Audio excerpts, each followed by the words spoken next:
Añoranzas de electricistas, de Víctor Manuel Sánchez. La historia de los electricistas nos permite encontrar una trayectoria política de su presente.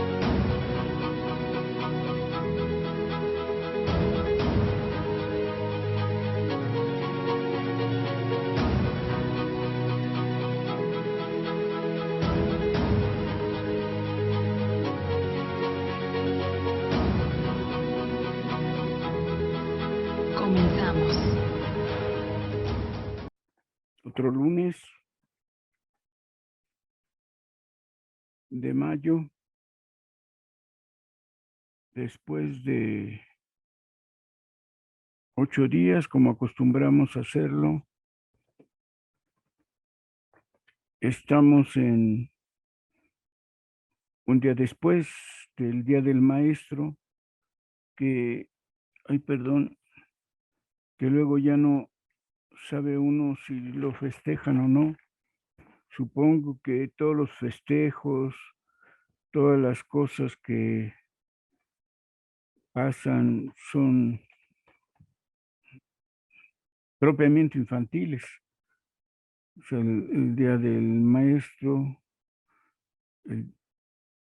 seguramente se festeja más en primaria, menos en secundaria, y a estas alturas de estudios profesionales es raro que alguien se acuerde. Lo único que institucionalmente, eso sí, llega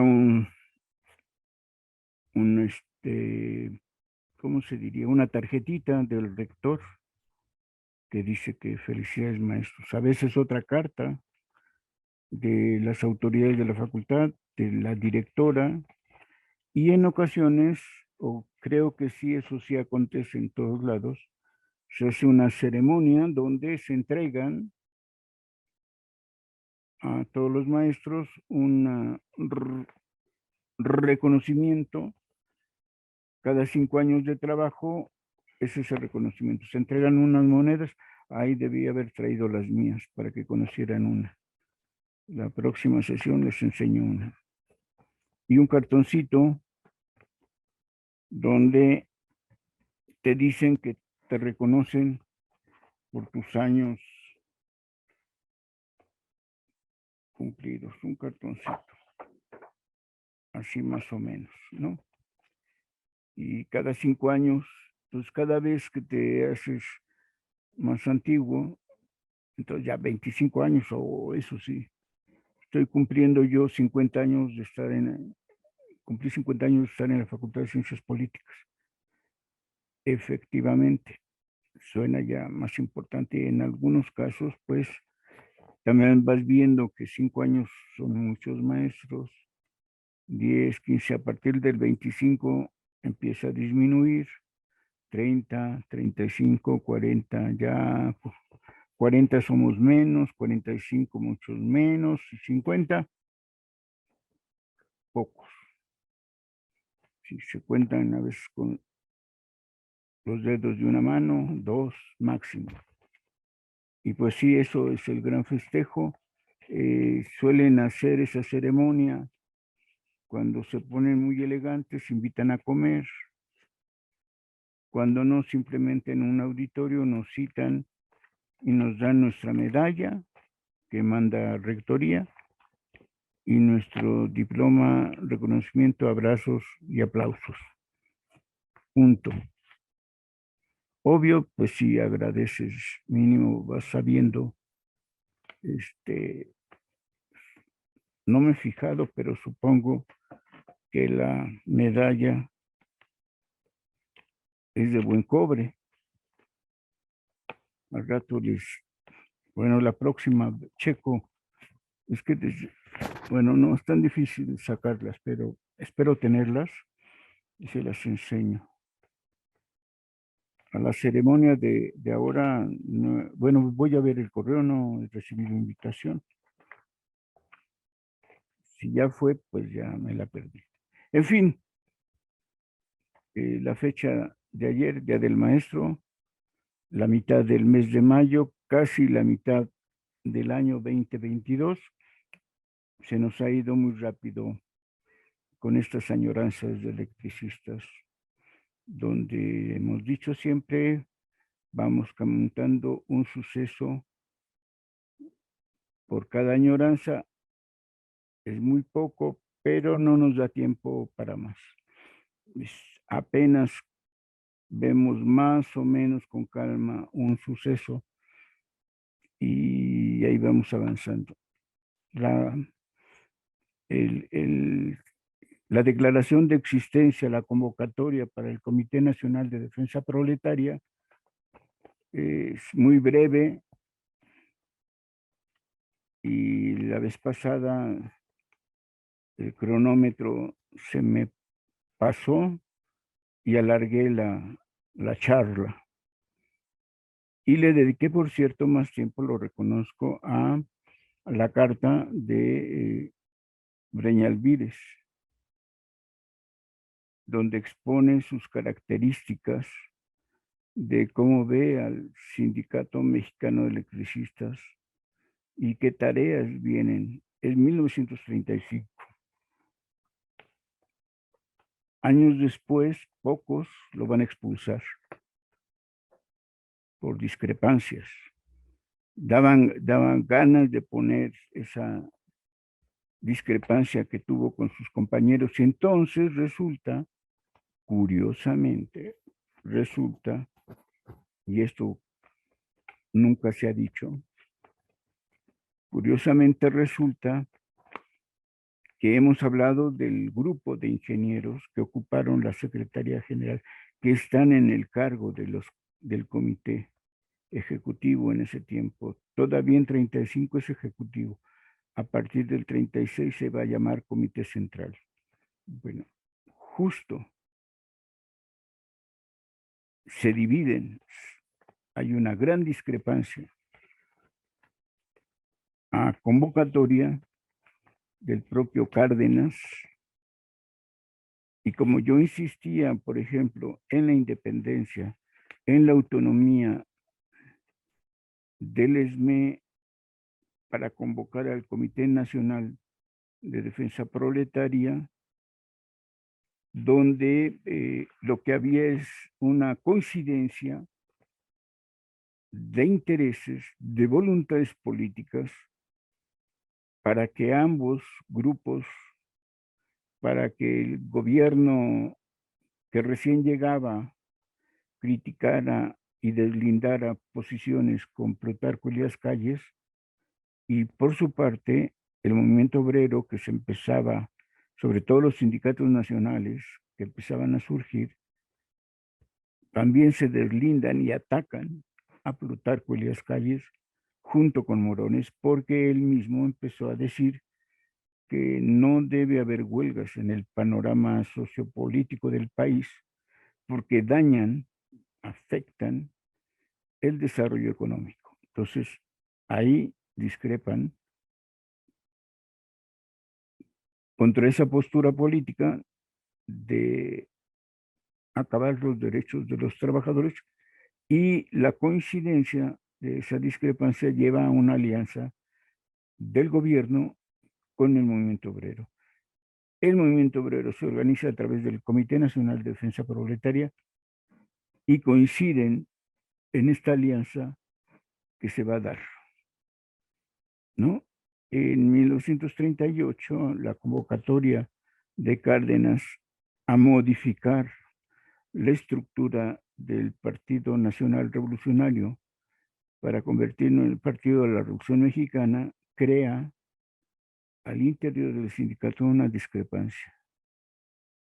Destituyen a Breñalvídez, hay 4 secretarios que se oponen a los otros 6. 4,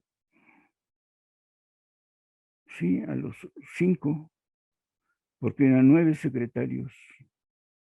Ama las comisiones. Bueno, la cuestión es que 4 de ellos, incluyendo a Francisco Breñalvídez, critican la postura, critican el procedimiento de cómo se está constituyendo el nuevo PRM y critican, y su posición en ese sentido es no ingresar al partido al que convoca Cárdenas.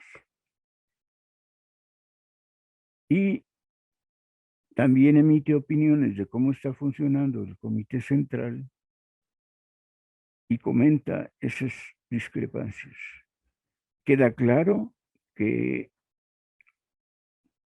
bueno, llegan a tal grado que lo destituyen y David Roldán en unas elecciones que se hacen en Asamblea General Extraordinaria, donde el procedimiento también es criticado por Bleña Alvírez, hace que lo destituyan del cargo.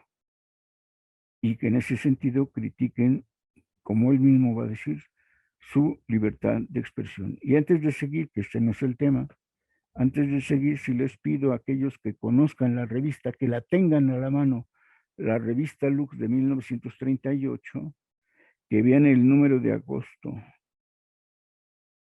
y me manden la foto del editorial. Hay un problema ahí. Breña Alvírez escribe su última editorial manifestando la crítica, la discrepancia o disidencia que existe entre sus 4 secretarios y el resto del Comité Central. Cuando destituye una Asamblea General Extraordinaria y vuelven a nombrar a todo el comité, no solo los cargos que quitaron, sino en general todo el comité, David Roldán queda como secretario general. Y Breña Alvírez critica, dice que no puede ser que una asamblea simplemente haga lo que hicieron, que el dictamen no está bien elaborado, que no se presentó, que no se dieron los argumentos, que ellos no se pudieron defender, en fin. Y Roldán queda como secretario general. Por lo tanto, ahí hay una fuerte discrepancia donde, pues digamos, la mayoría del comité impugna a Breña Alvírez y sus compañeros y sale otro comité. Por supuesto, él se opone. Entonces, la petición es: ¿quién me puede conseguir el inicio de ese editorial de agosto de 1938? Porque en aras de que dice el secretario general, no se le dejó publicar su artículo de editorial. Mentira, porque he de decirles que, perdón, espérenme, déjenme conseguir algo. Sale el editorial, digamos que es esto, y le ponen, bueno, cubre todas las letras, un aviso importante, donde dice que han sido destituidos esos miembros del Comité Central. Entonces, toda la primera página del editorial, donde Breña Alvírez explica lo que sucedió, no se puede leer. Con ese pegote no se puede leer. Entonces, se queda uno y todo interesado. ¿Qué pasó? ¿Cuál es el argumento definitivo para manifestar, para escuchar las posiciones, la postura de Breña Alvírez? La primera página no se lee. Aparecen otras 3, pero inevitablemente uno se queda con qué pasó desde la primera página. El editorial que escribió Breña Alvírez se llama La Respuesta. Y a cambio dice, aparece un aviso. Aviso a los compañeros. Entonces cubre todo esto. En la siguiente página ya se puede leer. Por favor, si lo tienen, mándelo a Radio SB, esa fotografía. Pero tiene el aviso, no, pues ya no tiene caso, no está. Bueno, a menos que tengan su personal revista y logren despegar con cuidado, sin romper ese aviso. Bueno, de favor, tienen esa tarea. Hoy en este mayo 16 vamos a tratar un tema que les ofrecí. La vez pasada estábamos leyendo las políticas generales que iban a aplicar en el nuevo organismo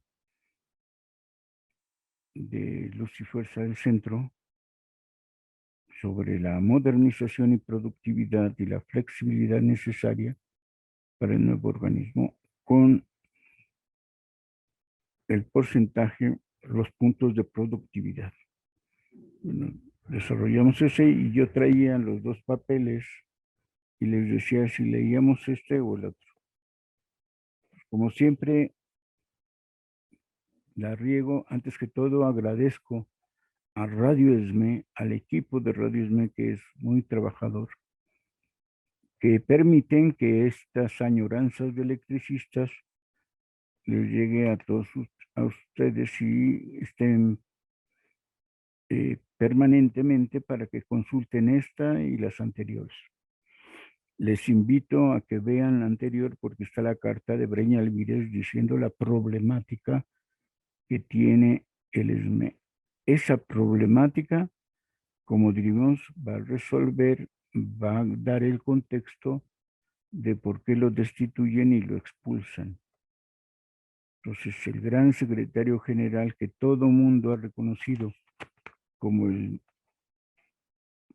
pues a lo mejor el segundo más importante después de Velasco, él lean con calma, escuchen con calma la añoranza anterior,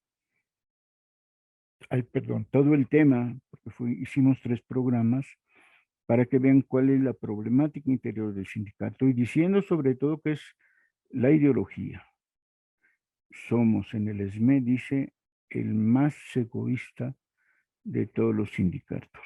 Y ese es un problema fuerte de formación política importante, donde dice él mismo y reconoce que debe de hacerse una escuela para enseñar. Pues bien, consúltenlo porque gracias al equipo de Radio ESME están todas las añoranzas, se pueden consultar desde la primera hasta la más reciente o incluso la de hoy que va a estar al rato ya. Si no es que en lo que digo las palabras ya está colocada en Radio ESME, en las nubes dicen, en YouTube o en Facebook, ahí aparece. Entonces, bien, vamos a ver la firma, el convenio final de el contrato colectivo de trabajo de 1938. Es el encabezado dice así: convenio que celebran las compañías mexicanas Luz y Fuerza Motriz S.A. y subsidiarias, representadas por su gerente general, el señor Gustavo Marisael, y el señor Jean Bernier, ayudante del presidente, apoderado general. Y el Sindicato Mexicano de Electricistas, representado por los señores Manuel Paulín como secretario general, David Roldán G. como secretario del Trabajo y Francisco Breña Alvírez como secretario de Educación y Propaganda, relativo a la revisión del contrato colectivo de trabajo de 1936 de conformidad con las siguientes. Es decir, en la revisión del 36 que se convierte en el contrato colectivo de 1938. Y miren lo que les comento, hay 3 personajes que siempre hemos dicho que han sido los mejores. La época de los ingenieros. Paulín, Roldán y Breña Alvírez. Y sin embargo, en este año que se va a firmar este contrato colectivo,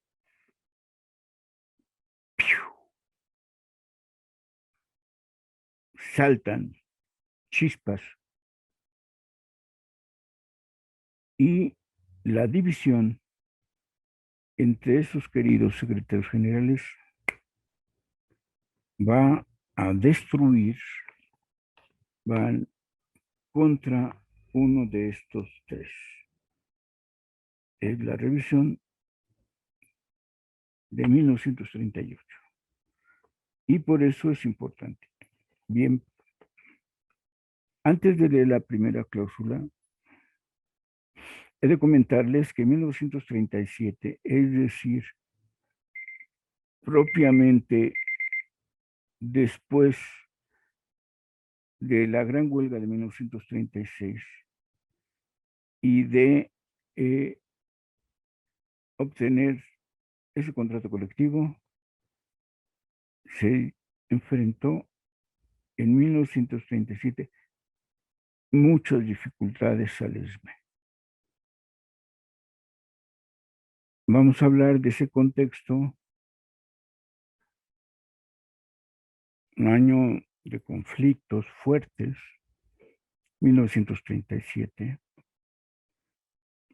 Uno sencillo que no vamos a comentar incluye al compañero Delgadillo y curiosamente alguien que empieza a hacerse conocido, Juan José Rivera Rojas, que por su parte ambos, hay otro compañero más, déjenme ver si localizo rápidamente su nombre, hay otro compañero más con ellos que como representantes departamentales tratan, se sobrepasan en sus funciones, haciendo conjugar ciertas contradicciones entre ellos y el Comité Central. Entonces, finalmente se logra resolver esa discusión que comparada con lo que va a suceder después va a ser sí importante, pero no de mucha significación, ¿no? Entonces hay complicaciones en ese sentido.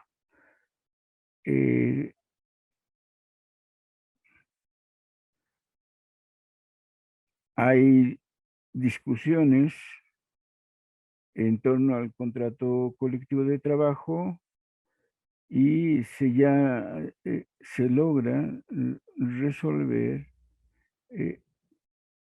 con ciertos resultados satisfactorios. La manera como está inscrito aparenta que no fue del todo el asunto y en las divisiones foráneas, perdón, está habiendo problemas con los trabajadores provisionales. No termina por hacerse bien el récord de cada uno de ellos, no termina por darse un seguimiento, una continuidad más bien del lado de la empresa para que se logre, sobre todo en las divisiones, un cumplimiento apegado a lo pactado en el contrato colectivo, ¿no? Entonces hay algunas complicaciones en esta responsabilidad de cumplir el contrato colectivo y nos estamos refiriendo, por supuesto, a que no queda claridad el contrato de 1936 y hay que estar depurando a través de conflictos, de fricciones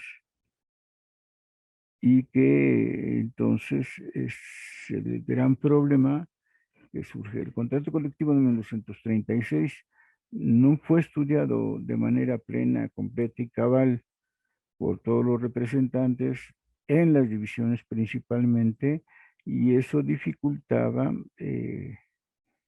los trabajos en torno. Como siempre, la empresa aprovecha cualquier circunstancia como este asunto que va a provocar bastantes disgustos. Por ejemplo, uno de los problemas significativos fue que Valle de Bravo, Ixtapantongo, se va a dejar de continuar trabajando por la Compañía de Luz y Fuerza del Centro. En especial ahí había una buena cantidad de trabajadores de obra determinada, iban a ser despedidos. Eso va a ocasionar un serio problema, sobre todo para contabilizar el pago de indemnizaciones, las antigüedades, y crea un conflicto bastante fuerte.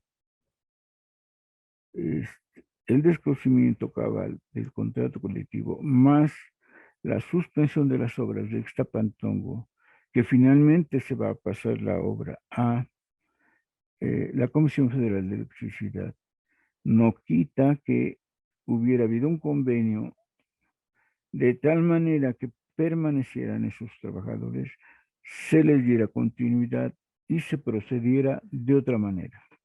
Entonces, la desaparición de una división, porque las obras ya no se van a poder concluir por tal parte de Compañía de Luz, conflictúa, bueno, desaparece toda la división de Ixtapantongo. El comité divisional desaparece y el contrato colectivo con esos trabajadores, incluyendo los provisionales, también desaparece. Entonces, se genera una situación crítica para el Comité Central y para el Comité Divisional de Ixtapantongo, porque la empresa, en lo general, decide dejar la obra que, diríamos, para beneficio de la Comisión Federal de Electricidad, va a pasar a sus manos y van a tener su primer gran obra hidroeléctrica. La última obra de Compañía de Luz, que por cierto, he de decirles que en el debate que hubo en esos años, también en 1937, hay una propuesta.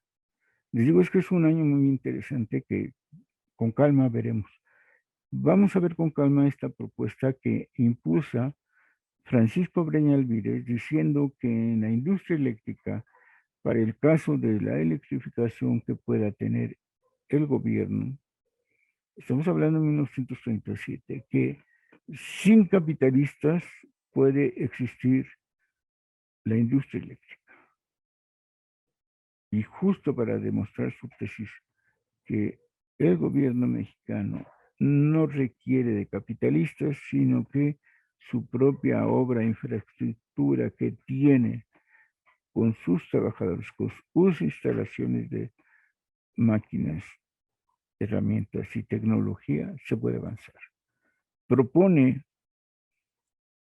a Cárdenas la creación de una cooperativa de producción de energía eléctrica, cooperativa productiva, que se entregue. Fíjense lo que propone. Bueno, lo vamos a ver, nada más voy rápido. Propone la cooperativa que se entregue los bienes a la nación y el trabajo concreto al ESME. O sea, el propietario de esa cooperativa es todo el pueblo de México. En ese sentido, aportan lo necesario y, como tal, van a trabajar como cooperativistas también el Sindicato Mexicano de Electricistas.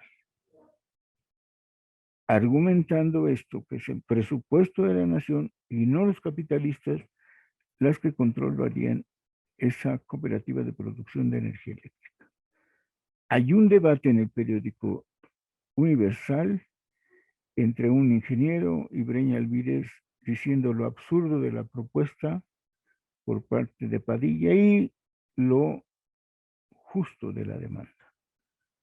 A la larga, como sabríamos, pues, Ixtapantongo pasa a manos de CFE y no conceden que Ixtapantongo se convierta en una cooperativa trabajada por los obreros afiliados al Sindicato Mexicano. Primer conflicto. Entonces es muy interesante buscar el debate en el periódico y las respuestas que va haciendo en ese mismo periódico Breña Alvírez. En una de las revistas de este año aparece parte de las respuestas que hace Breña Alvírez.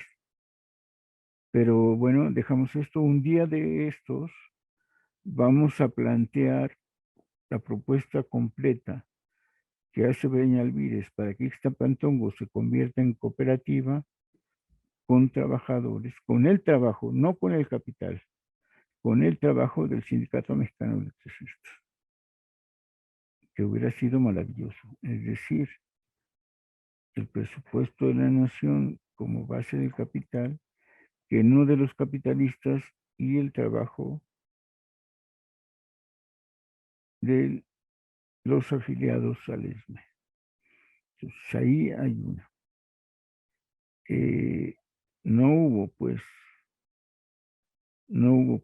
esa posibilidad, y en los hechos simplemente Ixtapantongo desaparece de los estatutos y la obra, la empresa, esa planta generadora de Valle de Bravo pasa a ser la primera hidroeléctrica de Comisión Federal de Electricidad. Ahí hay un punto. Hay otro punto que en este mismo año hay discrepancias. Como se iba a saber que iban a suceder por la forma en que fue electo Lombardo Toledano en la CTM como producto del Comité Nacional Proletario,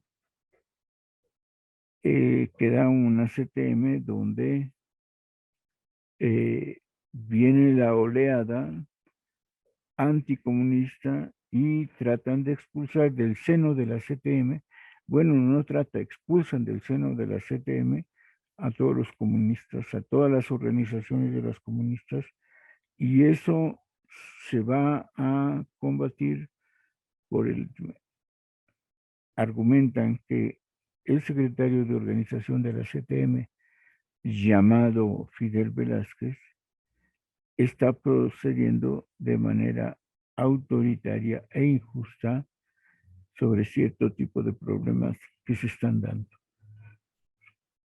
Esas discrepancias, que son especialmente contra el secretario de organización y contra la política anticomunista, especialmente contra el ratón Velasco, que era parte del comité de la CTM, hace que el ESME, como petroleros y ferrocarrileros también, salgan de la CTM. Este es un problema a nivel general del movimiento obrero que impacta, por supuesto, a la Organización Nacional de los Trabajadores. Y a partir de entonces, los sindicatos nacionales de industria empiezan a tener su propia fuerza específica, como los mineros, los petroleros, los ferrocarrileros y los electricistas.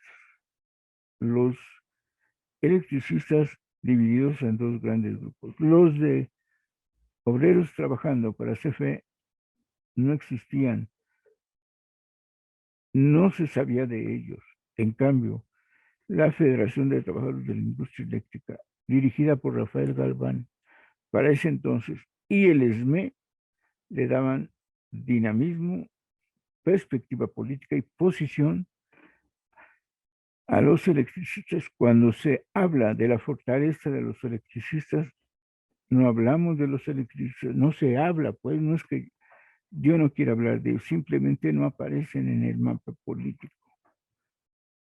Y entonces el Sindicato Nacional de Industria está representado por la FENTIE y por el ESME. Estos sindicatos nacionales de industria salen de la CTM, un conflicto que distrajo o que más bien atrajo la discusión del ESME. Otro conflicto más que enfrenta en 1937, ¿no? Entonces, los representantes, otro asunto, los representantes de los departamentos, los que integran la Comisión de Trabajo,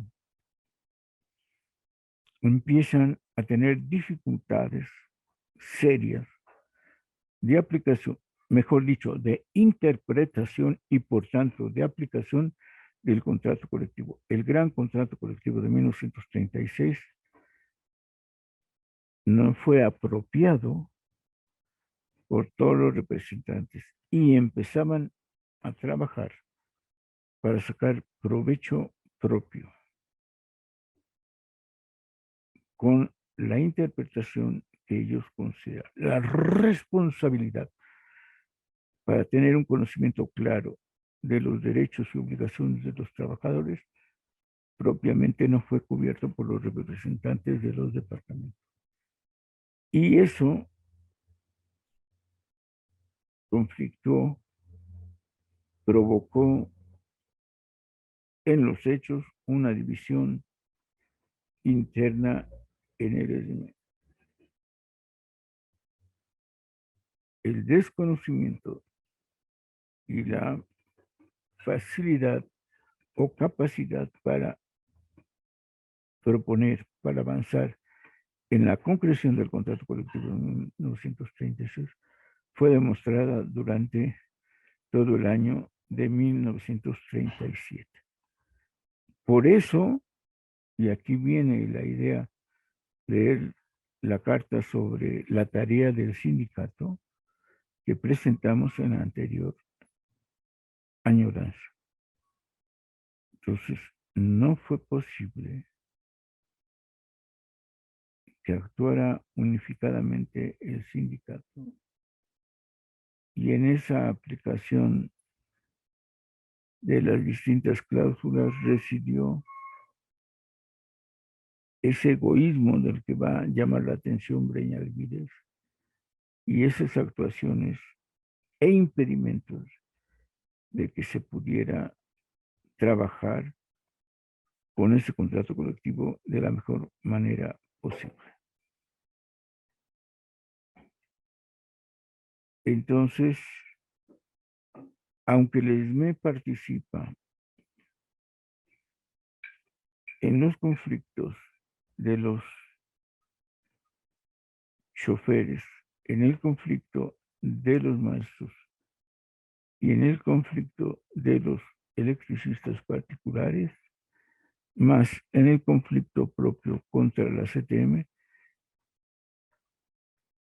las relaciones con el movimiento obrero tuvo tropiezos. El secretario de Exterior de ese momento, Vicente Rivera Melo, es dificultoso, muy dificultoso, ¿no? Quedaba pues la tarea pendiente para ese tipo de situaciones. Entonces, el problema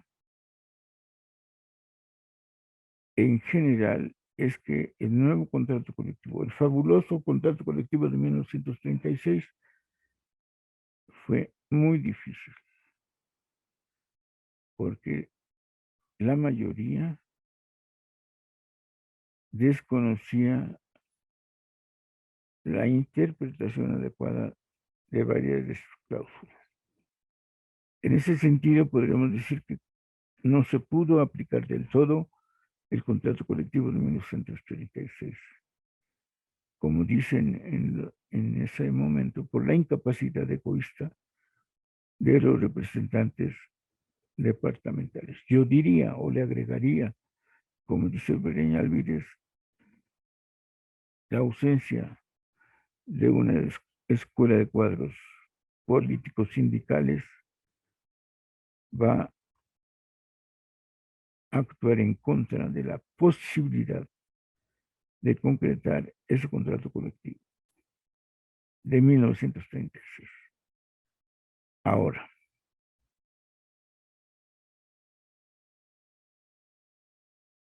comenta en un momento de un informe de Paulín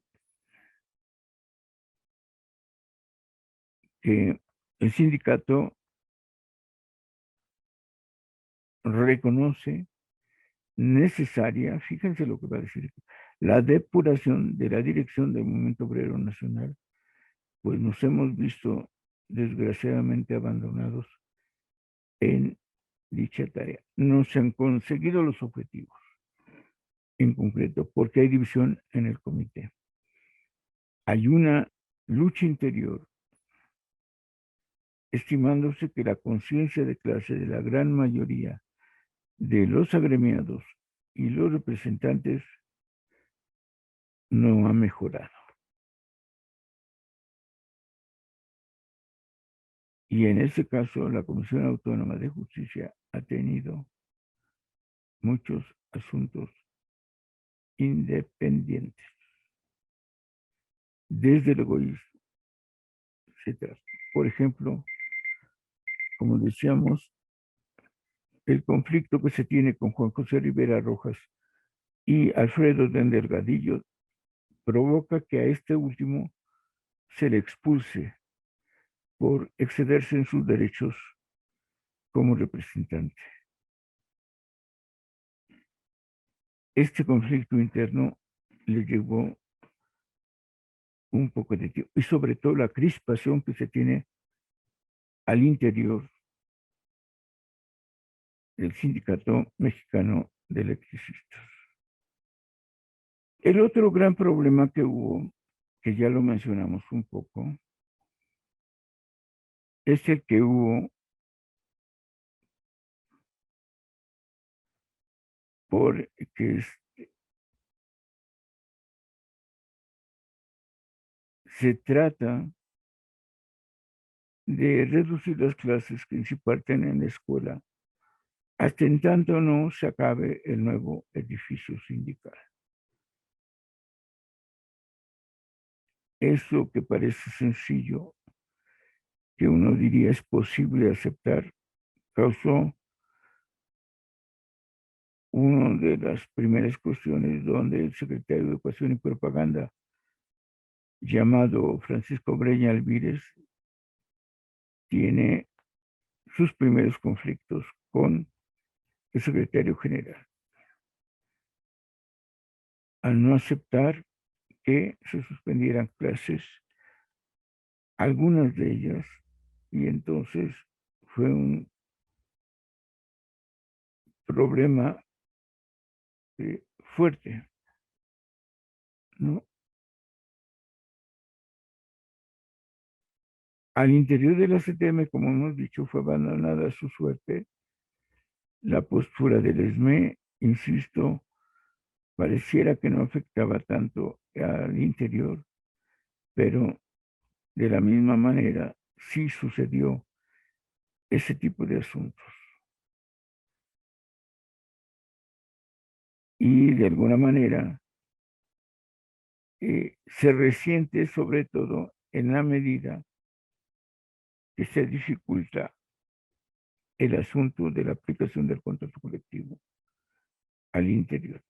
Hubo obstrucción sobre la interpretación del contrato colectivo y su aplicación. Insistimos, esto fue sumamente importante. Las compañías, la empresa, tienen una maña especial para que se interprete de manera correcta. Es decir, los abogados de la empresa están muy bien capacitados para hacer las engañifas, los engaños, las trampas legales, legaloides diríamos, y dificulte la aplicación del contrato colectivo. Es más, trata y trató durante todo el año de 1930 centralizar esa interpretación del contrato colectivo. Y eso, por supuesto, que dificultó su aplicación. Se logró convenir más convenios acerca de la interpretación, es decir, convenios sobre la interpretación del contrato colectivo y su aplicación para que se aplicara más o menos o suficientemente el contrato colectivo. Es decir, varias cláusulas del contrato colectivo se volvieron a valorar con un total anual de cerca de 605,000 pesos, algunas de las cuales se fueron modificando y mejorando las estipulaciones, es decir, la forma correcta de interpretar dichas cláusulas, lo cual significa, como centro del eje de esos problemas, por un lado, la ausencia de la preparación de los representantes con el conocimiento suficiente del contrato colectivo, y faltó finalmente valorizar las cláusulas 60, 62 y 64, que no fue posible señalar su costo total, pero que parecía elevado, que era elevado, y no se concretó la cantidad que sobraría para ser aplicado en el tabulador, de salarios. Entonces, la gran cantidad de trabajadores afectados por Valle de Bravo complica también cómo se les va a poder pagar a todos los trabajadores provisionales respecto a ciertos puntos que no quedaban finamente estipulados. También hubo en el Departamento de Trabajo problemas, y eso es importante, sobre la admisión de la piedad. Hubo intrigas de parte de la Federación de Trabajadores de la Industria Eléctrica, y eso atrasó el registro de la admisión de la piedad. Es un complejo asunto que se está viendo en todo ese año de 1937. Entonces, fue problemática, fue compleja, y por eso el interés que tenemos para poder trabajar la revisión del contrato colectivo de 1936, que será en consecuencia el contrato colectivo de 1938. Hacen engañifas, hacen cuentas, hacen sumas, hacen porcentajes, no se decide por una cantidad fija para lograr esa aplicación. Entonces, Paulín tampoco logra corregir el problema del servicio médico. Había engaños. La administración del servicio médico, recordemos que era una pequeña clínica, digamos, del Seguro Social, donde se atendía exclusivamente a los electricistas del ISME. Hubo gastos excesivos para medicinas, hubo personas ajenas a la familia electricista que empezaron a hacer uso del servicio médico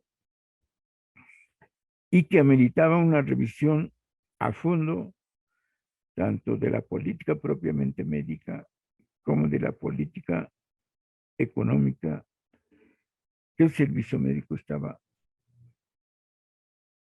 llamémoslo así, costando extra al ISME.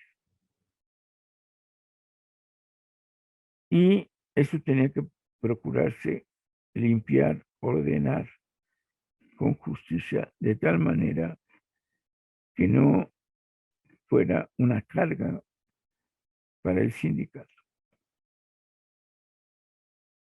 Y entonces eso dificulta también el asunto de la complejidad de 1937.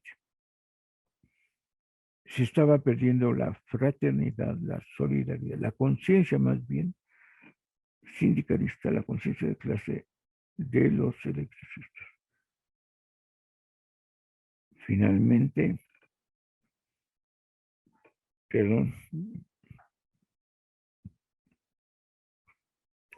viene de nueva cuenta la elección de Pauli. Y entramos así a lo que va a ser. Bueno, y además se está construyendo el edificio de la calle de Artes 45. Entonces, por un lado, la gran cantidad de gastos formales y bien aplicados, como en el edificio sindical, como por el otro, los problemas económicos a los que se enfrenta el servicio médico, que lo malo no sería eso, sino lo malo es que la atención que deben de recibir los electricistas y sus familiares se hace compleja, se hace dificultosa.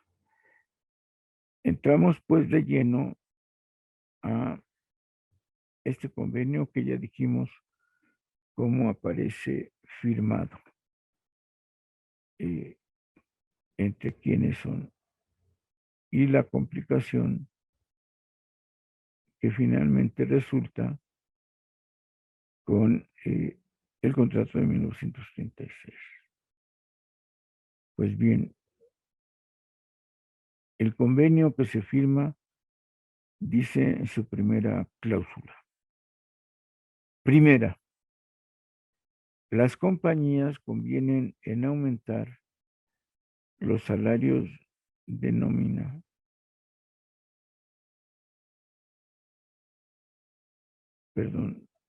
los salarios de nómina de los puestos de planta que existan el día 1 de mayo de 1938, retrotrayendo a esa fecha el aumento para que desde ella sufra sus efectos en una cantidad de 600,000 pesos anuales, distribuyéndose los aumentos de acuerdo con el nuevo tabulador de salarios que el sindicato formulará y hará del conocimiento de las compañías. Tabulador al que que la compañía podrá hacer las observaciones que estime pertinentes, quedando el sindicato obligado a considerarlas. Las compañías admiten una tolerancia de un 2% en más o menos, en más o en menos, para la cantidad de 600,000 pesos anuales, pudiendo por lo tanto variar esta entre 585,000 a 612,000 pesos anuales. Primer punto. Dice, se entregan 600,000 pesos. El ESME va a entregar un tabulador de salarios. Lo va a presentar a las compañías. Pero las compañías pueden hacer las observaciones que gusten. Y el sindicato se obliga a considerar esos puntos de revisión, esos puntos que reflejen problemas. Entonces, en vez de decir que se haga el tabulador bilateralmente para evitar problemas, no. 600,000, que hoy a la fecha dice uno, ¿para qué sirven 600,000 pesos? Entonces, a ver si averiguamos a cómo está el costo de la vida para saber o simplemente no recuerdo la cantidad que haya sido la de 1936, pero un tabulador que tiene que decidir el SME y no se podrá concretar en este asunto. Entonces, había por aquella ocasión, y aquí ponemos una probabilidad, 1,000 trabajadores de planta o 2,000 trabajadores de planta. Es decir, en total, 3,560 trabajadores de planta, tocaría 14,045 pesos mensuales, por tanto, en 30 días serían 468,16. Pero el tabulador corresponde a ciertas categorías de obreros y de puestos y necesitaríamos saber efectivamente en dónde están, en qué categorías y a cuánto asciende esos salarios que corresponden. Segunda, y vean aquí vienen esas complicaciones de interpretación. Los salarios de los puestos de planta creados o que se creen con posteridad al 1 de mayo de 1938 serán determinados de acuerdo con lo escrito en la cláusula 26 del contrato colectivo de trabajo. Y las compañías convienen en que dichos salarios no se cargarán a la cantidad fijada en la cláusula primera, salvo que la creación de dichos puestos sea consecuencia de las modificaciones hechas al contrato de 1936 o a sus anexos, en cuyo caso se cargarán, así como sus repercusiones económicas, a la cantidad de 50,000 pesos mencionada en la cláusula tercera. Punto y seguido. Las compañías convienen también en que los aumentos que tendrán que hacerse a los salarios personales para mantener invariadas las actuales diferencias entre dichos salarios y los de los puestos respectivos no se cargarán en la cantidad fijada de la cláusula primera para evitar doble cargo.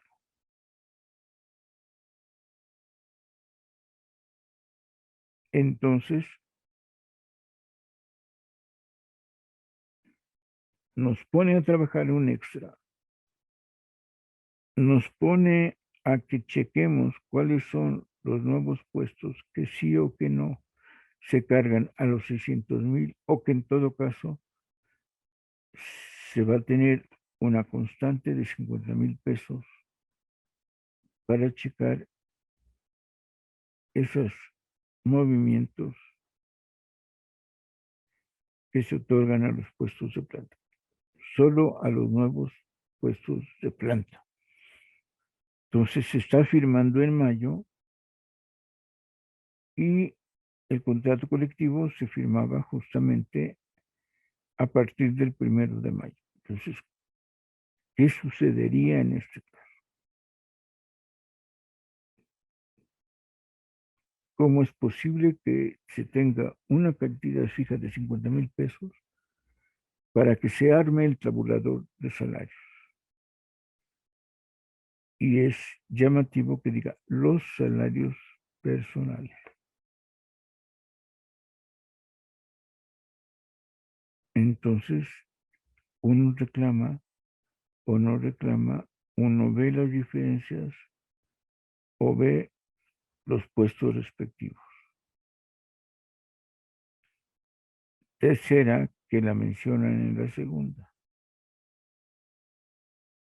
Las compañías convienen en destinar la cantidad de 50,000 pesos, otra vez la misma de arriba, anuales para cubrir el importe de las salvedades en la cláusula segunda y el costo anual de la aplicación a los trabajadores de planta existentes al día 1 de mayo de 1938.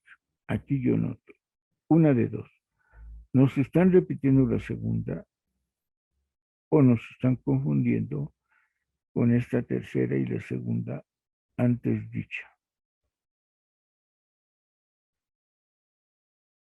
Y a los que ocuparen puestos que se crearan como consecuencia de las modificaciones hechas al contrato de 1936 o a sus anexos, de las modificaciones de carácter económico que de cualquier manera se introduzcan al contrato colectivo de trabajo de 1936 y a sus anexos, exceptuando el referido tabulador de salarios y el inciso B de la fracción 1 de la cláusula 40, cuyos costos se cargan a la cantidad mencionada en la cláusula primera y exceptuando también un cierto número de modificaciones que a pesar de que pudieran tener el carácter económico, ya las compañías han convenido en no considerárselo, en la inteligencia de que la variación que más o menos sufra la cantidad de 600,000 pesos anuales a que se refiere la cláusula primera disminuirá o aumentará la cantidad de 50,000 mencionada en esta cláusula, de manera que la suma de ambas cantidades sea igual a 650,000 pesos anuales. De verdad que por eso están las dificultades con la interpretación del contrato colectivo. Aquí, de nueva cuenta, se trae a 1938 lo que haya o no sucedido en 1936. Véanla con calma, hay que revisarla, y en las tres cláusulas que hemos leído se repiten cosas. En la interpretación, efectivamente, los abogados ya han de haber tenido sus reuniones para preparar los embates y los combates con los trabajadores y con sus representantes, de tal manera que la redacción de estas tres cláusulas versan sobre un solo asunto y proponen la confusión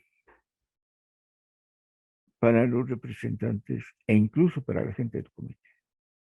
Estas redacciones son las que están plagadas en el contrato colectivo. Recuerden que Breñalvírez nos dice, cuidado con la lectura del contrato colectivo. Puede haber cláusulas que no tenemos que aceptar por su carácter ilegal.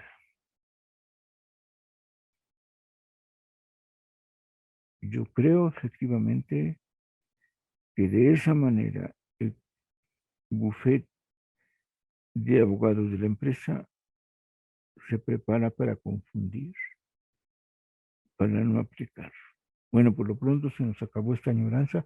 Continuamos, nos quedamos en la tercera cláusula de este convenio de 1938, de la revisión del contrato colectivo del 36, donde amerita complicaciones como las que estamos viendo. Nos vemos en 8 días. Se agradece su presencia. Hasta pronto.